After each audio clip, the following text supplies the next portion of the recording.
నయన తేజమేనకారమై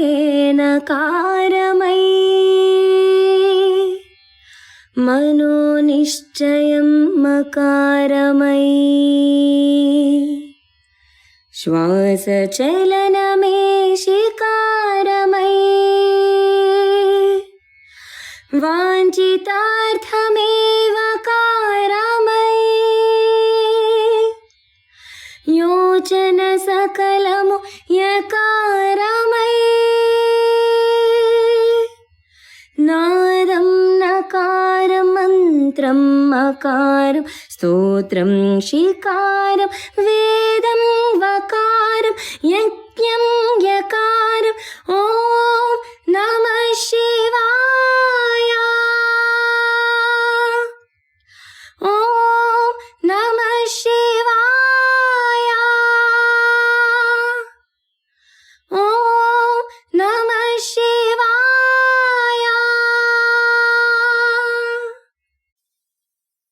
శ్రీ శ్రవణం ఛానల్కి చిన్నారులందరికీ శ్రోతలందరికీ కూడాను మరొకసారి స్వాగతం. ఈరోజు మనం 94, 95 ఈ 2 శ్లోకాలను చెప్పుకుందాం. ముందుగా 94వ శ్లోకాన్ని విందాం. శంకర భగవత్పాదుల వారు ఇందులో ఏం చెప్తున్నారు మనకి అన్నది తెలుసుకుంటూ ముందుకు వెళ్దాం. మనం ముందుగా అనురాధ గారు పాడిన 94వ శ్లోకం. సారసనాతే నయనే తావేవ కరౌ స ఏవ కృతకృత్యః యాయేయౌ యో భర్గం వదతి క్షయతే సదార్చతః స్మరతి.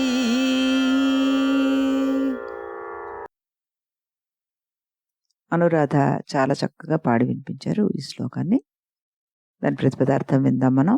యా ఏ నాలుక భర్గం పరమశివుణ్ణి బోధించు భర్గ శబ్దమును వదతి పలుకుచుందో, ఏ కన్నులు భర్గం శివుణ్ణి ఈక్షతే చూచుచుందో, యౌ ఏ చేతులు భర్గం శివుణ్ణి సదా ఎల్లప్పుడూ అర్చతః పూజించుచుందో, యహ ఏ భక్తుడు భర్గం శివుణ్ణి స్మరతి తలంచుచున్నాడో, సా అది రసన నాలుక, తే అవి ఏ నయనే కన్నులు, తావేవ అవి ఏ కరౌ చేతులు, స ఏవ వాడే కృతకృత్య కృతార్థుడు అంటున్నారు.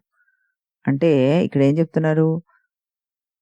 సదా ఈశ్వర నామము ఉచ్చరించే నాలుకే నాలుక, ఈశ్వరుని చూసే కన్నులే కన్నులు, ఈశ్వరుణ్ణి పూజించే చేతులే చేతులు, ఈశ్వరుని నిరంతరం ధ్యానించే భక్తుడే భక్తుడు, అతడే ధన్యుడు అంటున్నారు. నీలకంఠుని స్మరించే నాలుకయే నాలుక, కైలాసవాసుని దర్శించే కన్నులే కన్నులు, సదాశివుని పూజించే హస్తాలే హస్తములు, పార్వతీపతిని స్మరించే వాడే ధన్యజీవి అంటూ ఇందులో చెప్పుకొచ్చారనమాట.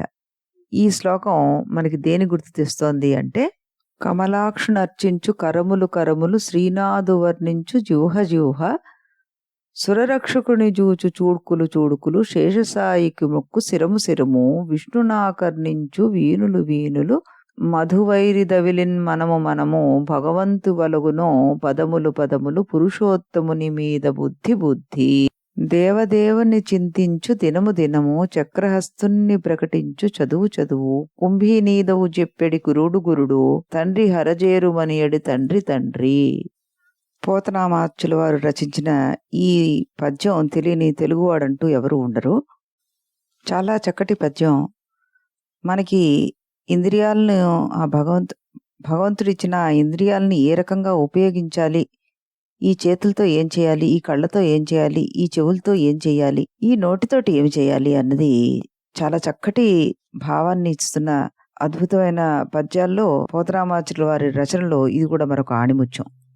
పుట్టినప్పటి నుంచి మనకు నాలుక ఉన్న భగవంతుడు దాన్ని ఎందుకు ఇచ్చాడో అందుకు వినియోగించినప్పుడే అది నిజమైన నాలుక అవుతుంది. భర్గ అన్న నామాన్ని ఉచ్చరించడానికి ప్రారంభించినప్పటి నుండి మాంసఖండంలాగా ఉన్న నాలుక మహిమాన్వితమై సార్థకమైన నాలుక అవుతుంది. అలాగే బర్గుణ్ణి చూస్తే కళ్ళు సార్థకాలు అవుతాయి అంటున్నారు.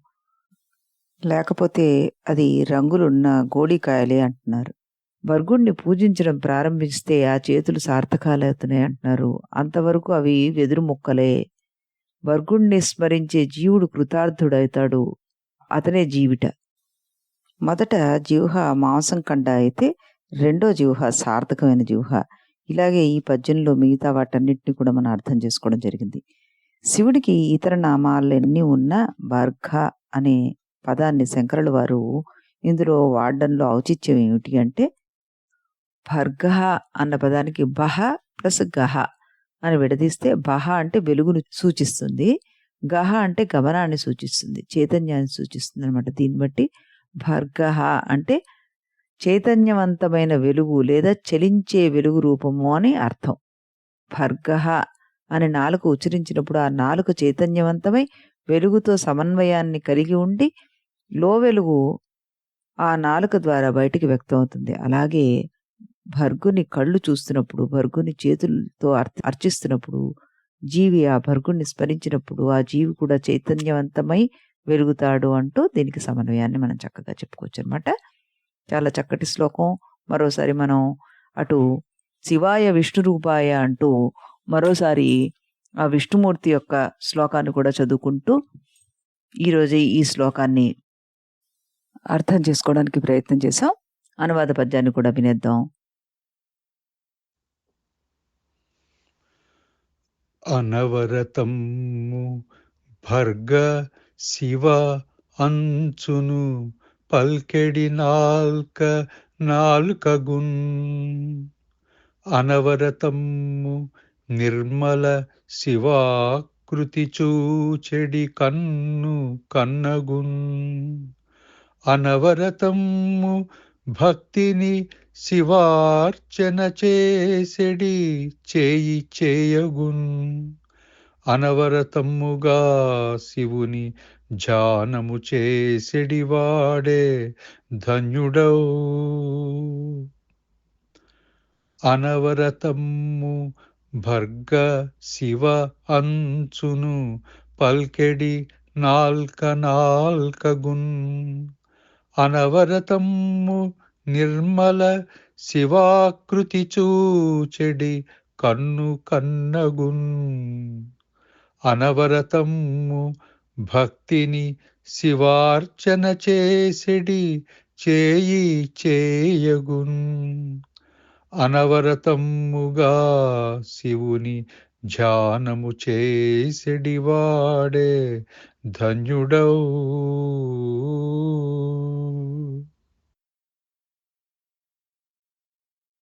డాక్టర్ గారు చాలా చక్కగా పాడి వినిపించారు మనకి ఈ పద్యాన్ని కూడా.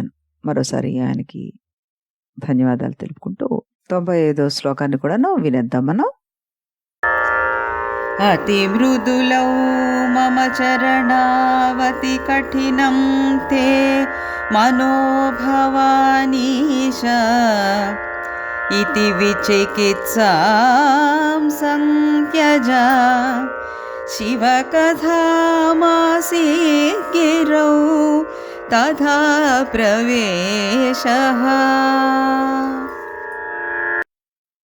అనురాధ చాలా చక్కగా పాడి వినిపించారు ఈ శ్లోకాన్ని మనకి. మరోసారి ఆవిడకి అభినందన తెలుపుతూ మనం దీని ప్రతిపదార్థాన్ని తెలుసుకుందామే.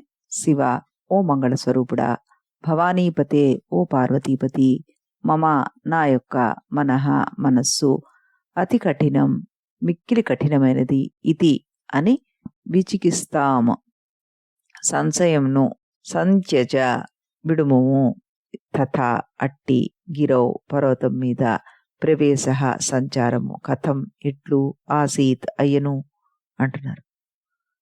అంటే ఏమిటి ఇక్కడ అర్థం? ఓ భూతనాథ, ఓ భవానీనాథుడా, నా పాదములు అతి సున్నితమైనవి, మెత్తనివి, వీని మనస్సు అత్యంత కఠినమైనది అనే తలంపు నువ్వు దయచేసి వదిలిపెట్టేసే. ఎంతో కఠోరంగా నుండే పర్వతం మీద గౌరీ సమేతులే మీరిద్దరూ సంచరించడం లేదా అంటున్నారు. అంటే ఏమిటి? నీ భక్తుని మనస్సు అతి కఠినము, కోమలమైన నా పాదాలతో దాని మీద సంచరించేది ఎట్లా అనే సంశయం నీకు అక్కర్లేదు.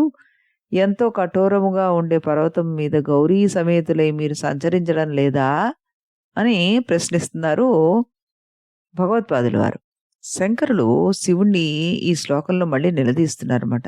నువ్వేదో నీ పాదపద్మాలు చాలా మృదువుగా ఉంటాయని, నా హృదయం చాలా కఠినంగా ఉంటుంది, కాబట్టి అటువంటి కఠినమైన హృదయంలో విహరించడానికి నా వల్ల కాదు అంటూ ఏదో వంక చెప్పి తప్పించుకుంటున్నానికి ప్రయత్నం చేయకు. నా హృదయం కంటే కూడా కఠినంగా కర్కశంగా ఉండే పర్వతాల్లో, రాళ్లపైన, గుట్టలపైన గౌరీదేవిని వెంటేసుకుని నువ్వు తిరుగుతున్నావు కదయ్యా. ఆ పాదాలతోనే ఉత్సాహంగా తిరుగుతున్నావా లేదా? మరి అలాంటి కఠినమైన శిలల కంటే నా మనస్సేమీ కఠినమైనది కాదు. నువ్వేం సాకులు చెప్పి తప్పించుకోకు, నా హృదయంలో వచ్చి విహరించు అంటూ ఆయన్ని నిలదీస్తున్నారు ఈ శ్లోకంలో. మహాభక్తులకే అలాంటి నిలదీసే అధికారం ఉంటుంది. శంకర భగవత్పాదులు ఆ శివుణ్ణి అలా నిలదీశారు కాబట్టి ఆయన హృదయ స్థానంలో ఎప్పటికీ నిలిచిపోయారు శివుడు. రామదాసు అలా నిలదీయగలిగారు కాబట్టే ఆయనకి ఆ చెరసాల నుంచి విముక్తి కలిగింది, ముక్తి కూడా కలిగింది. దీనికి సంబంధించిన అనువాద పద్యాన్ని కూడా విని ఆ తర్వాత మళ్ళీ రేపు కలుద్దాం. అతి మృదులమ్ము ఆ పదములట్టివి కల్గుచు ఎట్లు సంచరింతు అతి కఠినంపు వీని మనసందున అంచును సంశయించుచున్ సతమతమౌట వీడు మతి సాంద్ర కఠోరతరమ్ములైన పర్వతమున గౌరి చేరి అతి రమ్యముగా తమరేలాడిరో. అతి మృతులమ్ము నా పదములట్టివి కల్గుచు ఎట్లు సంచరింతు అతి కఠినంపు వీని మనసందున అంచును సంశయించుచున్ సతమతమౌట వీడు మతి సాంద్ర కఠోరతరమ్ములైన పర్వతమున గౌరి చేరి అతి రమ్యముగా తమరేలాడిరో. డాక్టర్ గారు చాలా చక్కగా పాడారు ఈ పద్యాన్ని కూడాను. మళ్ళీ మనం రేపు ఇదే సమయానికి ఇదే ఛానల్లో మళ్ళీ కలుద్దాం. అంతవరకు సెలవు.